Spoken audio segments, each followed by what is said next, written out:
Retrouvez votre programme avec l'agence de communication Subotaï, partenaire officiel de la télé de Lyon. Profitez d'un moment de divertissement avec le Silex, scène de musique actuelle. Jeudi dernier, Guylaine Goulfier, journaliste spécialisée en jardinage botanique, présentait à l'espace culturel de Sens son dernier ouvrage. Baptisé Autosuffisant ou presque, un concentré de ses précédents écrits pour transformer son jardin en jardin vivrier.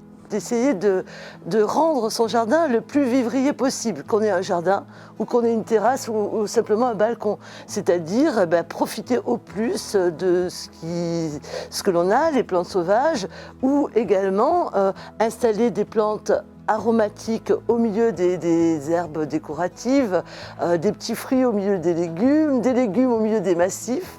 En fait, toutes les petites astuces qu'on peut faire au long de l'année pour rendre son jardin le plus vivrier possible.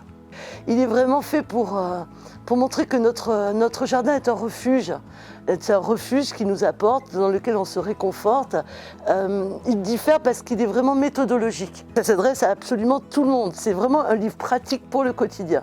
Donc tout le monde peut y trouver son compte, pas besoin d'avoir des connaissances particulières. Et ça peut guider les débutants pour installer leur premier jardin. Et pour nous, Guylaine a accepté de nous présenter un petit aperçu de ce que la nature nous offre en cette saison avec de l'ortie. Moi, ce que j'ai voulu faire avec cette recette, c'est montrer qu'en ce moment, il n'y a pas grand-chose dans les potagers. Ils sont juste en devenir. Mais par contre, la nature regorge de plantes sauvages très aromatiques ou qui peuvent nous nourrir. Et vraiment, l'ortie, c'est vraiment la plante vite fait. Tout vite fait. On cueille quelques orties, hop, on les fait fondre dans une poêle avec de l'oignon, on rajoute de l'eau, du bouillon et hop, on a une soupe. On les ajoute dans de la pâte à crêpes ou de la pâte à gaufres et hop, on a quelque chose. On peut fourrer ces crêpes avec du fromage blanc dans lequel on a mis des tas d'herbes sauvages que l'on trouve actuellement. De l'ail des champs qui ressemble à la ciboulette, de l'alière, plein de choses comme ça. Et on met un petit mesclun. Les premières petites salades de laitue avec des bourgeons de cassis, de la cardamine que l'on trouve quand on fait les semis. Voilà.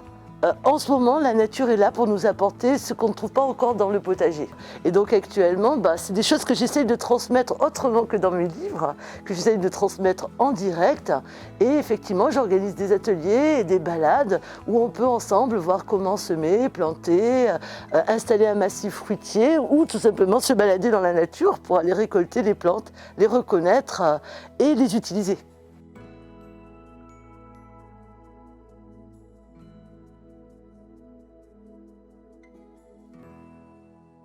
Bon appétit et bon printemps!